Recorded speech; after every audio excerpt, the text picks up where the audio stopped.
નમસ્કાર. ચાલો એક એવી આગની કલ્પના કરીએ જેને પાણી ઓલવવાને બદલે ઉલટું વધારે ભડકાવી દે. હા, આપણે વાત કરી રહ્યા છીએ ધાતુની આગ વિશે, જેને ટેકનિકલી ક્લાસ ડી ફાયર કહેવાય છે. જો આ કોઈ સાદી આગ નથી અને એને ઓલવવામાં જો નાનકડી પણ ભૂલ થઈ તો પરિણામ બહુ જ ખતરનાક આવી શકે છે. તો ચાલો આજે આ ગંભીર પણ ખૂબ જ જરૂરી વિષયને એકદમ સરળ ભાષામાં સમજી લઈએ. સૌથી પહેલા અને સૌથી અગત્યની વાત, આ વાત મગજમાં બરાબર બેસાડી દેવાની છે. જો ધાતુની આગ પર ભૂલથી પણ ખોટો અગ્નિશામક વપરાઈ ગયો તો એ એક જોરદાર ધડાકામાં ફેરવાઈ શકે છે. આ કોઈ નાનું-સૂનું જોખમ નથી.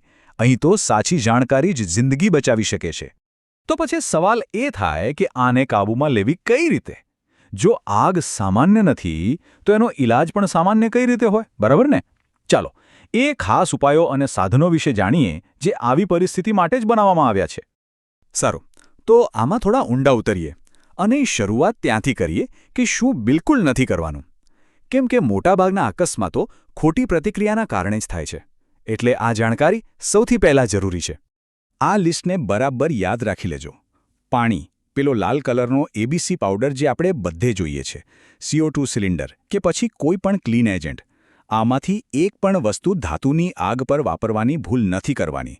હકીકતમાં આ બધી વસ્તુઓ સળગતી ધાતુ સાથે મળીને એક કેમિકલ રિએક્શન કરે છે અને પરિસ્થિતિને સુધારવાને બદલે એક મોટો ધડાકો કરી શકે છે. તો હવે આપણે આટલી વારથી જે ક્લાસ ડી આગની વાત કરી રહ્યા છીએ એ ખરેખર છે શું? ચલો એની સાચી ઓળખ સમજીએ. એકદમ સાદા શબ્દોમાં કહીએ તો જ્યારે કોઈ એવી ધાતુ જે સળગી શકે છે એ આગ પકડે, બસ એને જ ક્લાસ ડી ફાયર કહેવાય છે. આ લાકડા, કાગળ કે પેટ્રોલ ડીઝલની આગથી બિલકુલ અલગ છે એ ખાસ યાદ રાખવું. જરા આ આંકડા પર નજર નાખો. 4000 ડિગ્રી સેલ્સિયસ. વિચાર તો કરો કેટલી બધી ગરમી હશે. આ કોઈ મજાકની વાત નથી. આટલી જબરદસ્ત ગરમીને કારણે જ આ આગ એટલી અલગ અને ખતરનાક બની જાય છે. અને એટલે જ આપણા સામાન્ય ફાયર એક્સ્ટિંગ્વિશર અહીં કામ નથી કરી શકતા. તે આ ગરમી સામે ટકી જ ન શકે. તો આવી આગ કઈ કઈ ધાતુઓમાં લાગી શકે? આ રહ્યા થોડા ઉદાહરણો. મેગ્નેશિયમ, સોડિયમ, પોટેશિયમ અને આજકાલ તો આપણી આસપાસ બધે જ છે લિથિયમ બેટરીઓ. સાથે જ એલ્યુમિનિયમનો ભૂક્કો. આ બધી ધાતુઓમાં ખાસ સંજોગોમાં ભડકો થવાની પૂરી શક્યતા રહેલી છે. તો એક વાત તો પાક્કી છે કે આ કોઈ સામાન્ય આગ નથી. આ એક ખાસ આગ છે. અને સ્વાભાવિક છે કે આવી ખાસ આગ માટે એક ખાસ ઉકેલ જ જોઈએ. ચાલો જોઈએ કે આ સ્પેશિયલ પાવડર શું છે અને તે કામ કેવી રીતે કરે છે. અને અહીં આવે છે સૌથી મહત્વની વાત. આપણે જે લાલ રંગના સિલિન્ડરને ડ્રાય પાવડર કહીએ છીએ એ અહીં કામ નહીં આવે. ધાતુની આગ માટે તો ખાસ બનાવેલો સ્પેશિયલ ડ્રાય પાવડર જ વાપરવો પડે છે. એ મોટાભાગે પીળા રંગના સિલિન્ડરમાં હોય છે. આ બંને વચ્ચેનો ફરક સમજવો એ જીવન અને મૃત્યુ વચ્ચેનો ફરક સાબિત થઈ શકે છે. જો દરેક ધાતુ માટે એક અલગ પ્રકારનો પાવડર બનેલો છે, જેમ કે સોડિયમ ક્લોરાઇડ, એટલે કે એક પ્રકારનું ખાસ મીઠું જે સોડિયમ અને મેગ્નેશિયમ પર કામ કરે છે. ગ્રેફાઇટ પાવડર ઊંચા તાપમાનવાળી ધાતુઓની ગરમી શોષી લે છે. લિથિયમની આગ માટે તો કોપર પાવડરને બેસ્ટ માનવામાં આવે છે. અને રેડિયોએક્ટિવ ધાતુઓ માટે તો વળી TEC જેવું એકદમ અલગ જ મિશ્રણ વપરાય છે. સારું, આપણે એ તો જાણી લીધું કે કયો પાવડર વાપરવો. પણ હવે એ સવાલ થાય કે આ પાવડર એવું તો શું કરે છે કે આટલી ભયાનક આગ પણ કાબૂમાં આવી જાય? ચાલો એની પાછળનું વિજ્ઞાન સમજીએ. આ પાવડર છે ને, મુખ્યત્વે બે રીતે કામ કરે છે. પહેલું છે સ્મધરિંગ, એટલે કે ગુંગળાવી દેવું. જેવો પાવડર ગરમ ધાતુ પર પડે એ પીગળીને એક મજબૂત પડ બનાવી દે છે.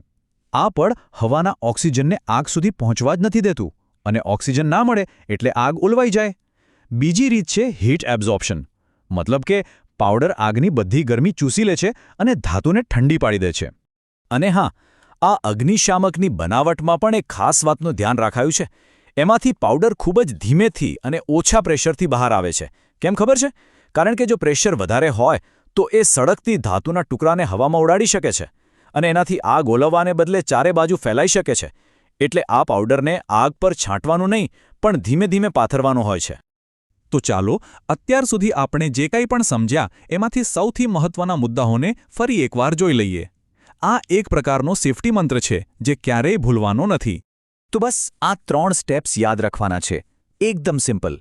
પહેલું, ઓળખો, કઈ ધાતુ સળગી રહી છે એ જાણવું બહુ જ જરૂરી છે. બીજું, મેચ કરો.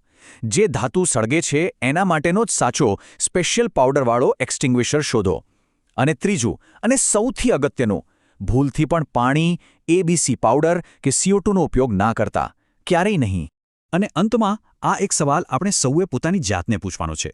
શું આપણી આસપાસ, આપણા કામની જગ્યાએ કે ઘરમાં ક્લાસ ડી આગનું જોખમ છે? કદાચ લિથિયમ બેટરીના રૂપમાં કે કોઈ મશીનરીના ભાગના રૂપમાં? આ સવાલનો જવાબ આપણને વધુ સાવચેત અને સુરક્ષિત રહેવામાં મદદ કરશે. યાદ રાખજો, સુરક્ષાની શરૂઆત હંમેશા જાગૃતિથી જ થાય છે.